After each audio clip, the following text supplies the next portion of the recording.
Good Margaret, run thee to the parlor. There shalt thou find my cousin Beatrice, proposing with the Earl and Claudio. Whisper her ear, and tell her I and Ursula walk in the orchard, and our whole discourse is all of her. Say that thou overheardst us, and bid her steal into the featured orchard. There will she hide her to listen our purpose. This is thy office. Bear thee well in it, and leave us alone. I'll make her come. I warrant you presently. Now, Ursula, when Beatrice doth come, as we do trace this alley up and down, our whole talk must only be of Benedict. When I do name him, let it be thy part to praise him more than ever man did merit. My talk to thee must be how Benedict is sick in love with Beatrice. Of this matter is Cupid's little crafty arrow made, that only wounds by hearsay. Now begin, for look where Beatrice, like a lapwing, runs close by the ground to hear our conference. The pleasantest angling is to see the fish, cut with her golden oars a silver stream, and greedily devour the treacherous bait. So angle we for Beatrice, who even now is crouched in the woodbine to perch her. Hear you not my part of the dialogue? Then go we near her, that her ear lose nothing of the false sweet bait we lay for it. No, truly, Ursula, she is too disdainful. I know her spirits are as coy and wild as haggards of the rock. But are you sure that Benedict loves Beatrice so entirely? Well, so says the Earl and my betrothed. And did they bid you tell her of it, madam? Oh, they did entreat me to acquaint her of it, but I persuaded them, if they loved Benedict, to wish him wrestle with affection, and never to let Beatrice know of it. Why did you so? Doth not the gentleman deserve as full, as fortunate a bed as ever did Beatrice count upon? Oh, God of love! I know he doth deserve as much as may be yielded to a man, but nature never framed a woman's heart of prouder stuff than that of Beatrice. Disdain and scorn ride sparkling in her eyes, misprizing what they look on, and her wit values itself so highly that to her all matter else seems weak. She cannot love, nor take no shape nor project of affection. She is so self-endeared. Sure, I think so. And certainly it were not good she knew his love, lest she make sport at it. Why, you speak truth. I never yet saw a man how wise, how noble, young, how rarely featured. But she would spell him backwards. If fair-faced, she would swear the gentleman should be her sister. So turns she every man the wrong side out, and never gives to truth and virtue that which simpleness and merit purchases. Sure, such carping is not commendable. No, not to be so odd from all favor as Beatrice is, cannot be commendable. But who dare tell her so? If I should speak, she would mock me into air. She would laugh me out of myself, press me to death with wit. Therefore, let Benedict, like covered fires, consume away in sighs, waste inwardly. Give her a better death than die with loss, which is as bad as die with tickle. You'd tell her of it, hear what she would say. No, rather, I will go to Benedict and counsel him to fight against his passions. And truly I'll devise some honest slanders to stain my cousin with. One doth not know how much an ill word may empoison liking. Oh, do not do your cousin such a wrong. She cannot be so much without true judgment, having so swift and excellent a wit as she is prized to have. As to if you so rare a gentleman as Signor Benedict. Indeed, he is the only man of Britain, always excepted my dear Claudio. I pray you be not angry with me, madam, speaking my fancy. Signor Benedict, for shape, for bearing, argument, and valor, goes foremost in report throughout Britain.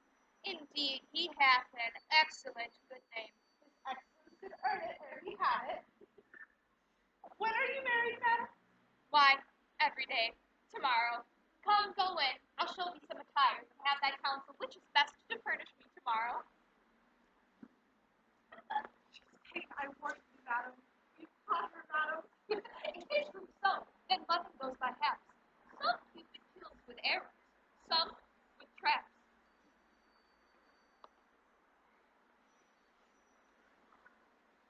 fires in mine ears. Can this be true? Stand I condemned for pride and scorn so much? Contempt farewell, and maiden pride adieu. No glory lives behind the back of such. And, Benedict, love on, I will requite thee, taming my wild heart to thy loving hand. If thou dost love, my kindness shall incite thee to bind our love up in a holy band. For others say thou dost deserve, and I believe it better than reportingly.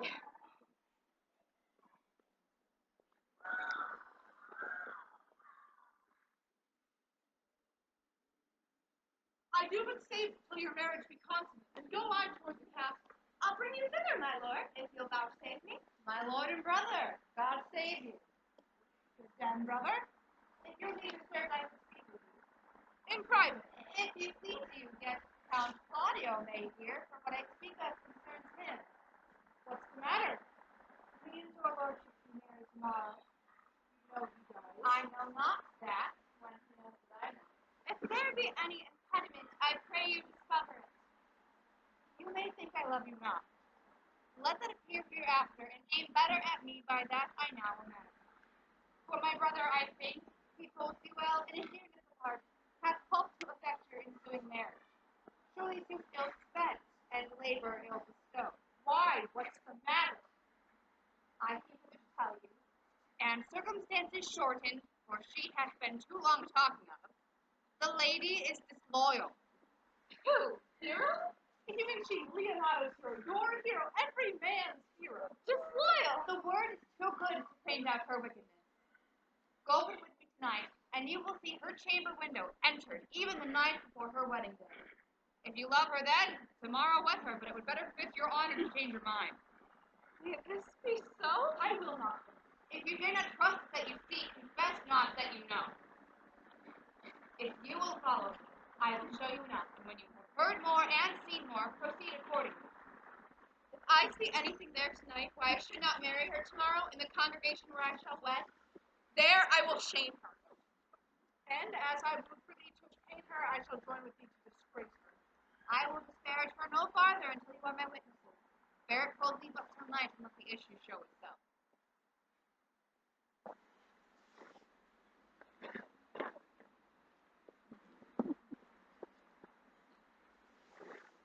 Are you good men and true?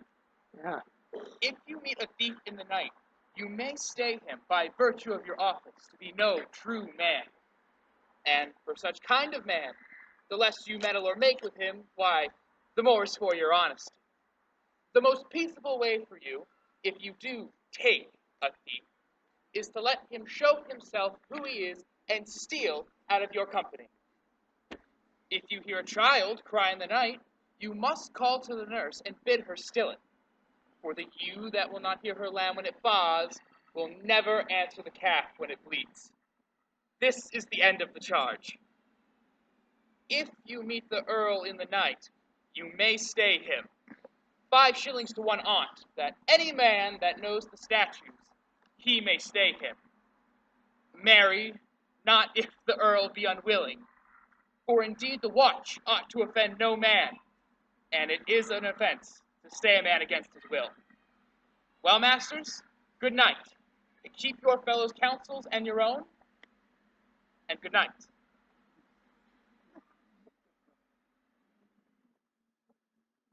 One word more, honest neighbors. I pray you, watch upon Signor Leonardo's door, for the wedding being there tomorrow. There's a great coil tonight. Adieu, be vigilant, I beseech you.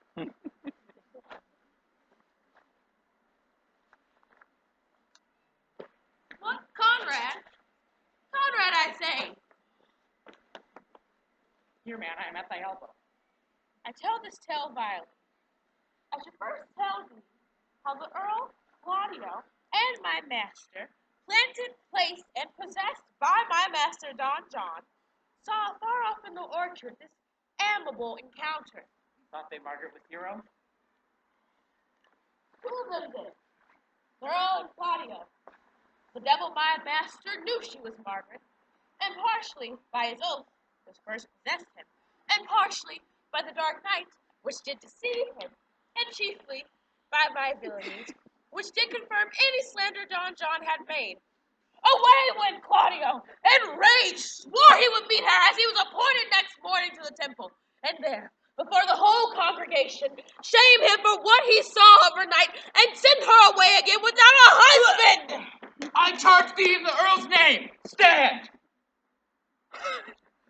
Call up the right master constable. I have recovered the most dangerous piece of lechery that has ever been known in the Commonwealth. Never speak. I charge you. Let us obey you to go with us. There'll be a goodly commodity being taken up by these men's bills. The commodity in question, I warrant you. Come, we'll obey you.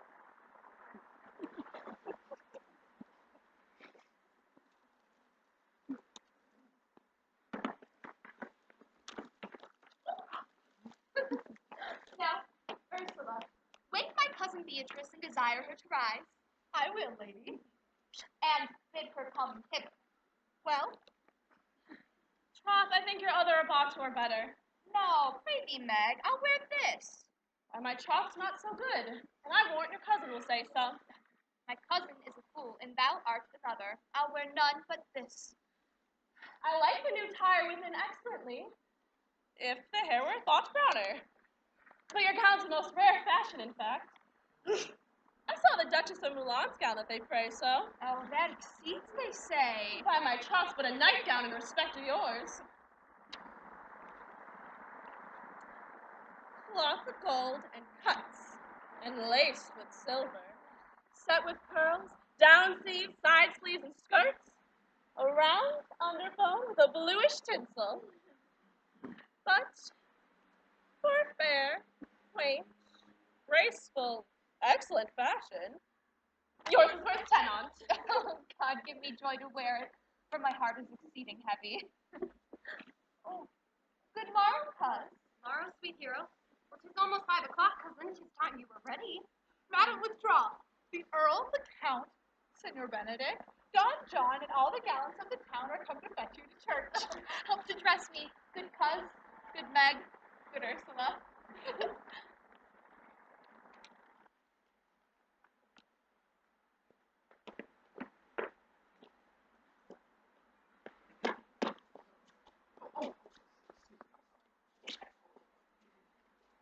Won't you with me, honest neighbor?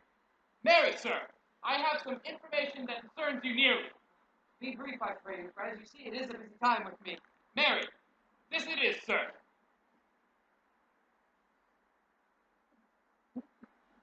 I would fain know what you have to say. Marry, sir, our watch tonight, expecting your worship's presence, have taken a couple of errant knaves as any insult. One word, sir. Our watch, sir, have indeed comprehended 2 auspicious persons, and would have them this morning examined before your worship. Take your examination yourself and bring it to me. I am now in great haste, as may appear unto you. It shall be sufficient.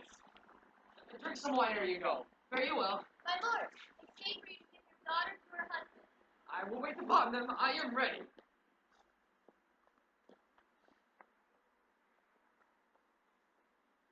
Come, Friar Francis. Be brief. Only to the plain form of marriage, and you shall recount the particular duties afterwards.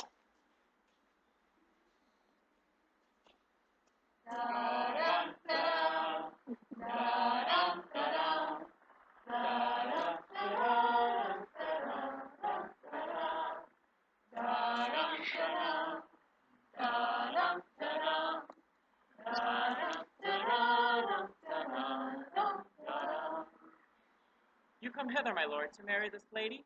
No, To be married to her, friar. You come to marry her. Lady, you come hither to be married to this count? I do. If either of you know any inward impediment why you should not be conjoined, I charge you on your souls to utter it. Know you any, hero? None, my lord. Know you any, count? I dare make his answer none. Oh, what men dare do, what men may do, what men daily do, not knowing what they do. Oh, now, interjections? Why, then, somebody is laughing. Stand me by, friar. Father, by your leave, to you with free and brain and soul, give me this maid, your daughter. As freely, sir, as God did give her me. And what have I to give you back whose worth may counterpoise this rich and precious gift? Nothing, unless you render her again. Sweet Earl, you learn me noble things. There, Leonardo, take her back again. Give not this rotten orange to your friend. She's but the sign and semblance of her honor. Behold, how like a maid she blushes there. Oh, with what authority and show of truth can cunning sin cover itself withal? Comes not that blood as modest evidence to witness simple virtue? Would you not swear, all you that see her, that she were a maid by these exterior shows? She is none. She knows the heat of a luxurious bed. Her blush is guiltiness, not modesty. What do you say, my lord? Not to be married, not to knit my soul to an approved wanton. Dear my lord, if you, in your own proof, have vanquished the resistance of her youth and made defeat of her virginity. I know what you would say. You will say, if I have known her, that she did embrace me as a husband, and so extenuate beforehand sin. No, Leonardo. I never tempted her with word too large, but as a brother to his sister showed bashful sincerity and comely love. And seemed I ever otherwise to you, out unbeseeming, I will write against you. You seem to me as Dian in her orb, as chaste as the bud ere it be blown. You are more intemperate in your blood than Venus, or those pampered animals that rage in savage sensuality. Is my lord well that he doth speak so wide? Sweet Earl, why speak not you? What should I speak? I stand dishonored that have gone about to link my dear friend to a common stain. Are these things spoken, or do I but dream? Sir, they are spoken, and these things are true.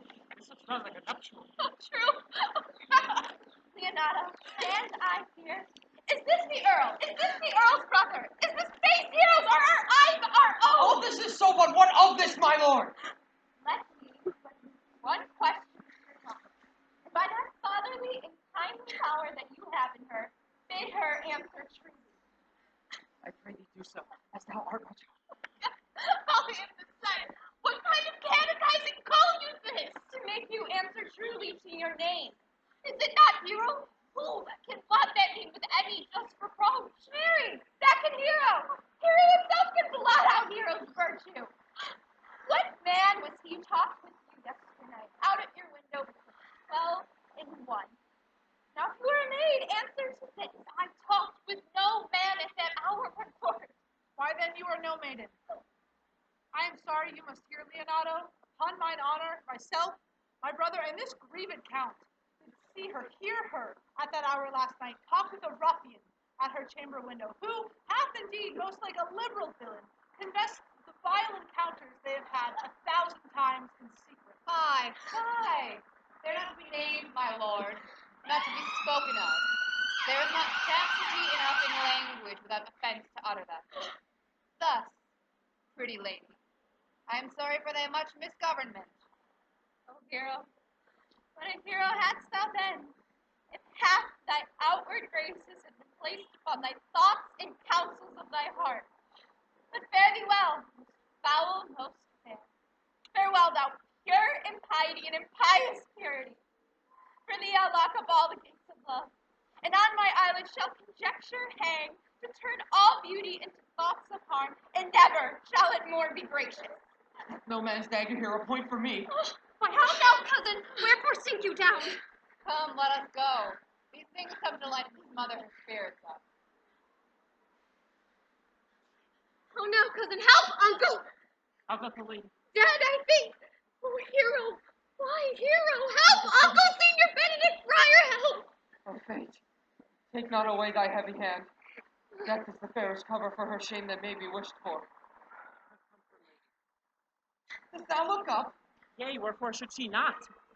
Why doth not every earthly thing cry shame upon her? Can she here deny the story that is printed in her blood? Do not live, hero. Do not ope thy eyes. Why wast thou ever lovely in my eyes? But mine, and mine I love. Mine I praised. Mine I was proud on. Mine so much that I to myself was no longer myself mine. Valuing of her? She has fallen into a pit of ink that the wide sea hath dropped too few to wash clean again, and salt too little which may give season to her foul-tasted flesh. Sir! Be patient.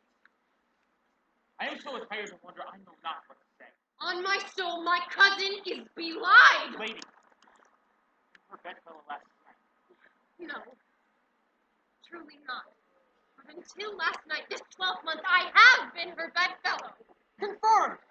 That is Charlemagne which before barred up with ribs of iron.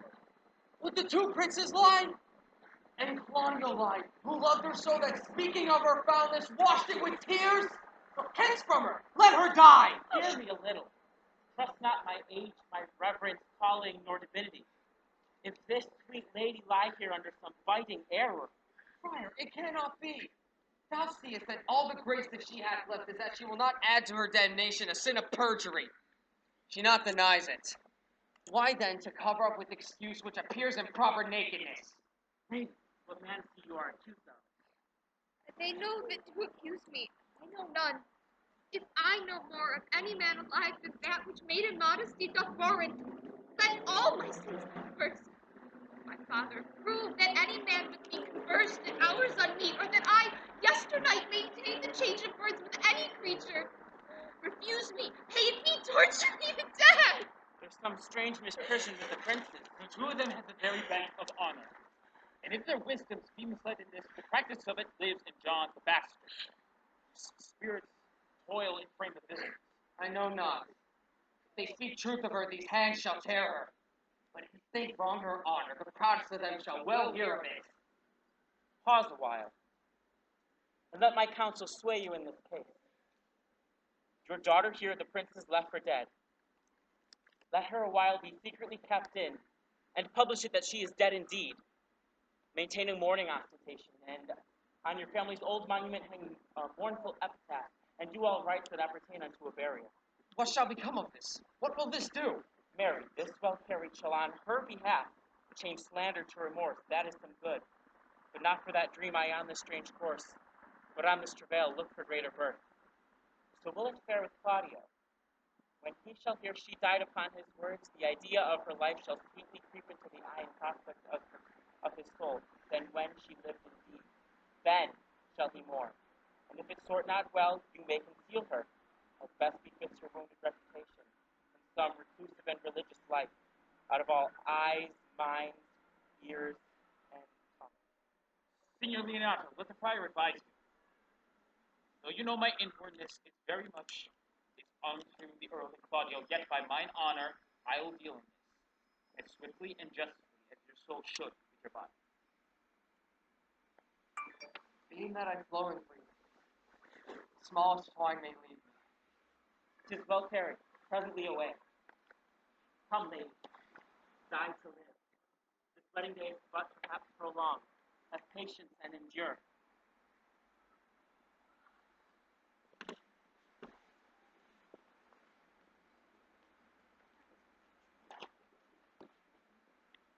Lady Beatrice, you wept all this while. Nay, and I will weep a while longer. I will not desire that. Have no reason to, I do it freely. Surely I do believe your fair cousin is wrong. How much might the man deserve of me that would right her? Is there any way to show such friendship? A very heathen way, but no such friend. May a man. It is a man's office, not yours. I do love nothing in the world so well as you. It's not that strange. It is as strange as the thing I know not. It was as easily possible for me to say I love none so well as you. But believe me not. And yet I lie not. I confess nothing nor deny nothing. I'm sorry for my cousin. Oh, my sword. Thou lovest me. Do not swear by it and eat it. I will eat that says that I love you, and I will make you eat that says I love not. Will you not eat your word? No sauce that can be devised. But I protest. I love thee. Why then, God, forgive me. But what offense, sweet Beatrice? You have stayed me in a happy hour. I was about to protest that I love you. Well, then do it. Do it with all my heart. I love you with so much in my heart that there's none left to protest. Come. Didn't you do anything? Kill Claudio.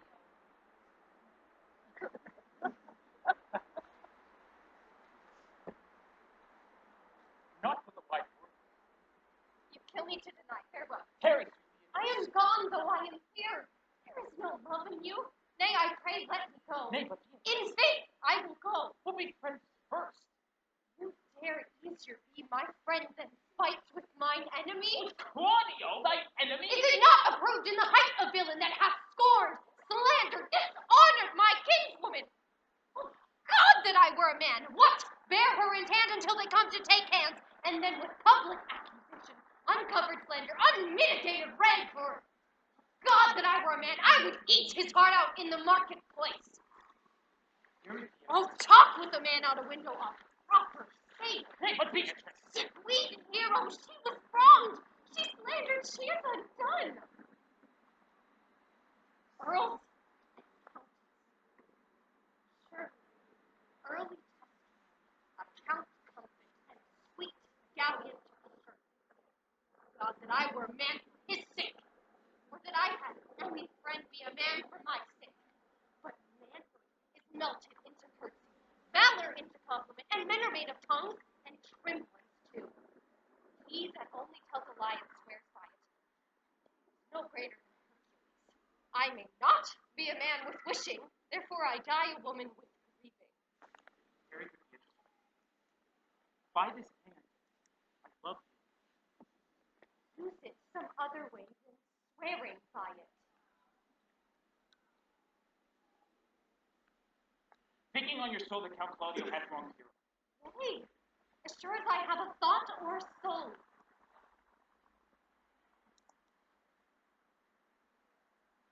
Enough. I am engaged. I will challenge him. I will kiss your hand with silver. By this hand, Claudio shall render me a dear account, and as you hear of me, so think of me. You'll come for your cousin. I will say she is dead. So farewell.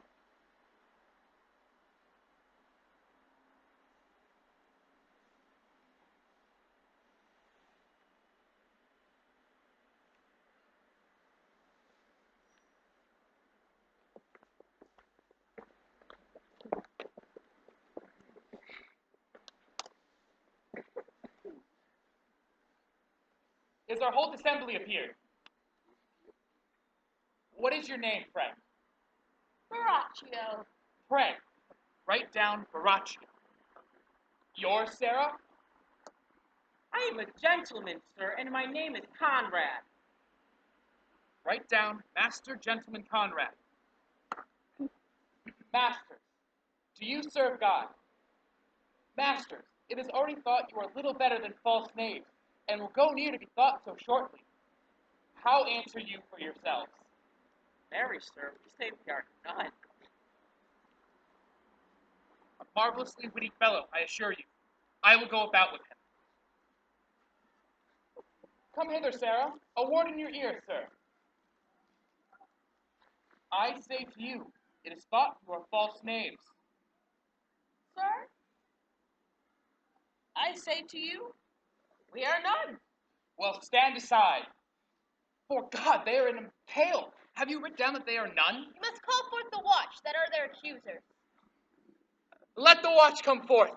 Masters, I charge you in the Earl's name. Accuse these men. This man said, sir, that Don John, the Earl's brother, was a villain. Write down Don John a villain. Why, this is flat perjury to call the Earl's brother villain. Master Constable. Pray thee, fellow, peace. I do not like thy look, I promise thee. What heard you him say else? Mary, that he received 1,000 pounds of Don John to accuse the lady hero wrongfully. Why, flat burglary as ever was committed. What else, fellow?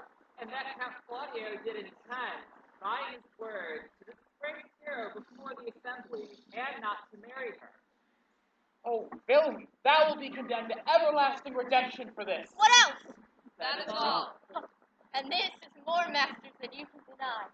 Prince John is this morning secretly stolen away.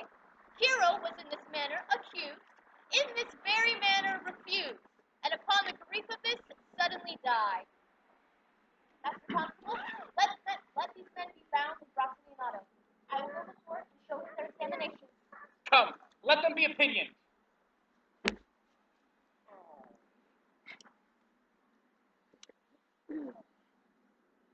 Out. Away. You are an ass. You are an ass.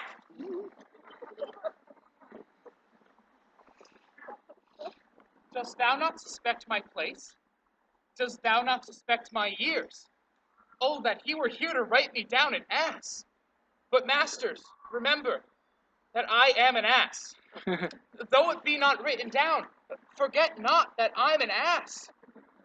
Know thou, villain, thou art full of piety that shall be examined by good witness.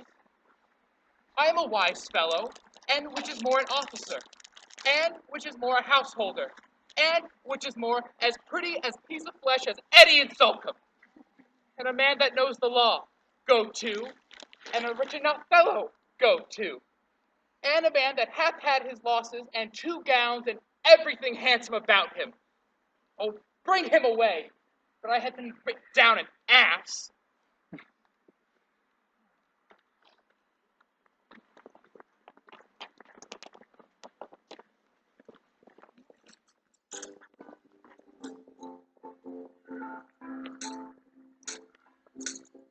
Leonardo and Antonio grieved a long, long time, and challenged Claudio to pay for his crime for slandering sweet Hero's name. And for her death they say Claudio is to blame, but it then called Claudio by. Claudio did not walk Hero down the aisle. Strawberry said Verracchio's a false report, and binds him up with Conrad to be charged in court. Leonardo asks, which is the villain I see? Verracchio tells all and says, look on me. Will Hero's dad forgive? He cannot bid her live. But to Claudio, his brother's daughter, can he give? My brother's daughter is the copy of her. Claudio, you must marry my niece instead of Hero, sir. You must also clear sweet Hero's name which you did scorn, and go to her tomb to right your wrong and greatly mourn. Ba ba ba ba ba ba ba ba ba ba ba ba ba ba ba. Is this the monument of Leonardo? It is, my lord. Done to death by slanderous tongues was the hero that here lies. Death, in guerdon of her wrongs, gives her fame which never dies. So the life that died with shame lives in death with glorious fame. Hang thou there upon the tomb, praising her when I am dumb. Now unto thy bones good night. Yearly will I do this right. Oh, prithee, sweet mistress Margaret, deserve well as my hand for helping me to the speech of the Will you then write me a sonnet in praise of my beauty? Ain't so high in style, Margaret, no man Have no man come over me, whereas I always keep below stairs. Oh, thy wit is as quick as the great house master. Yours is blood defenses spoiled, which hits but hurts not. A most manly wit, Margaret. And so I pray, call me. I give thee the buckler. Give us the sword, we have bucklers of our own. You use them, Margaret, you must put the pikes on the vice, and they are dangerous weapons to make. Well, I will call Beatrice to you, for my feet have legs. Therefore will come.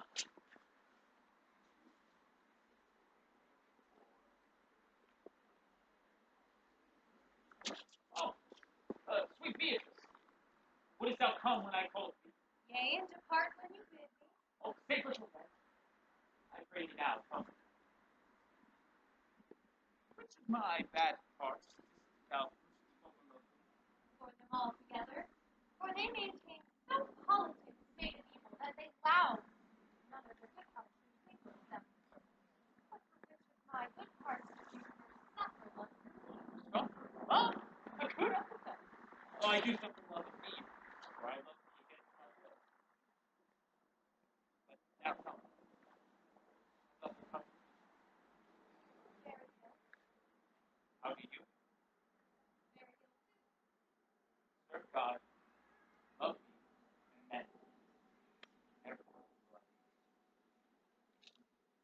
one haste. Madam, you must come to your uncle, yonder old quail at home.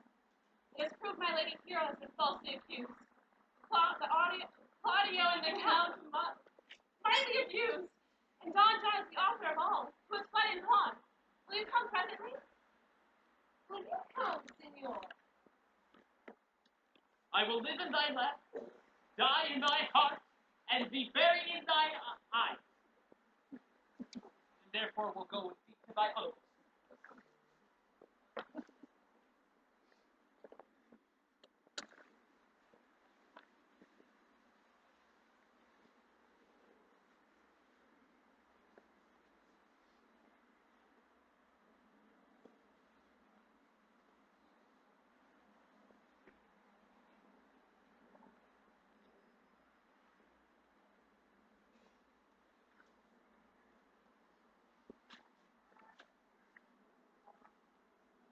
Did I not tell you she was innocent? So were the Earl and Claudio who accused her on the error that you heard debated. Although Margaret was in some fault for this, although against her will as it appears in the true form of all the question. Well, I'm glad all things sort so well. And so am I, being else enforced by fate to call young Claudio to a reckoning of it. Now, my daughter, you gentlewomen all, withdraw to your quarters by yourselves, and come hither when I send for you. The Earl and Claudio promised by this hour to visit me. You know your office, brother. You must be father to your brother's daughter and give her to young Claudio. Which I will do with confirmed countenance. Oh, Friar, I must entreat your pains, I think. To do what, senor? To bind me. Or unto me. One of them. Signor Leonato. Truth it is, good senor.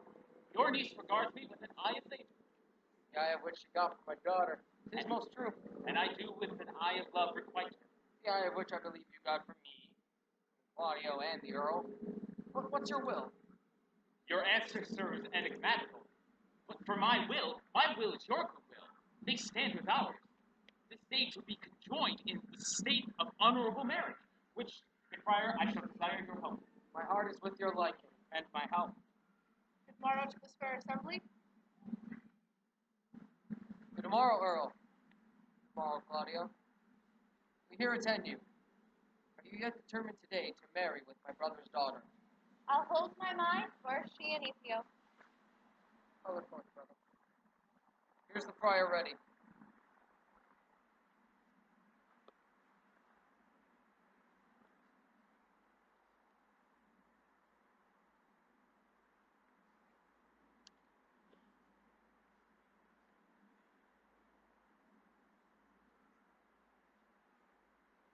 Which is the lady I must seize upon?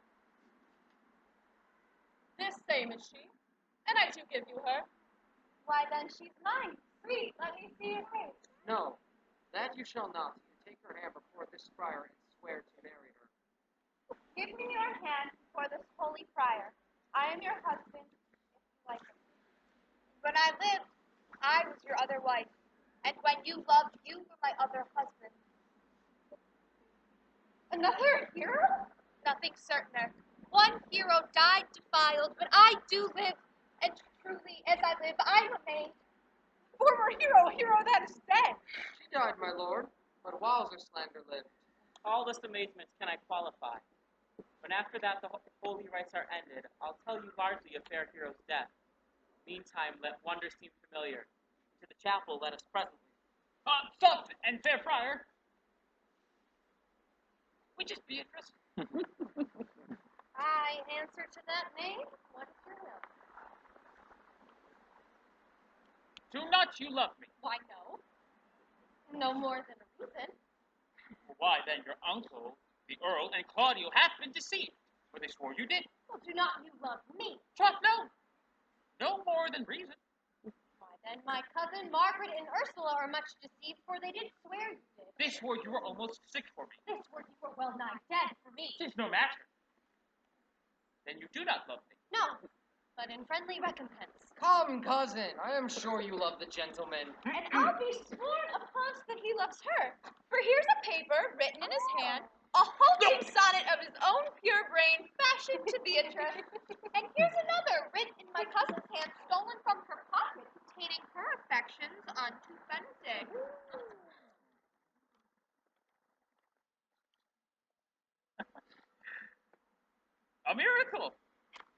Here's our own hands against our hearts.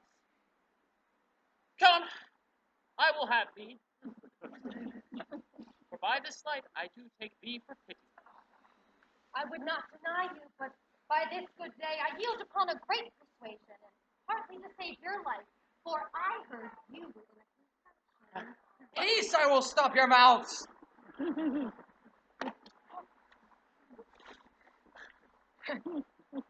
How dost thou, Benedict the married man? I'll tell thee what, Earl. A college of wit crackers cannot flout me out of my humor. Dost thou think I care for a satire or an epigram? No. If a man will be beaten with praise, he shall wear nothing handsome about him. In brief, since I do purpose to marry, I will think nothing to any purpose that the world can say against it, and therefore never flout me for what I have said against it.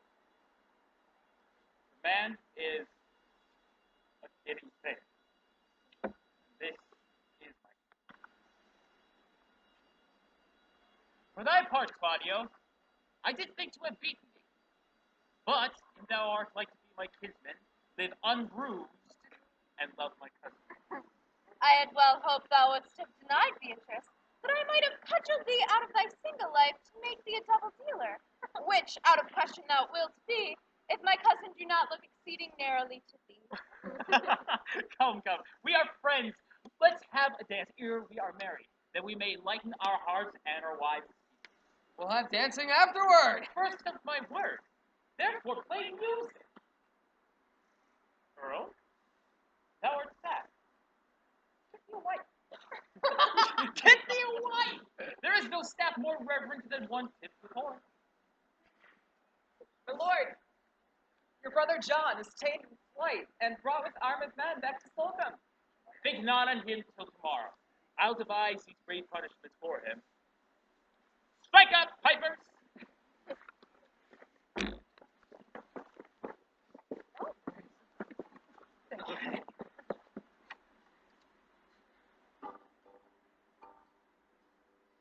Sign us over, let them go, and be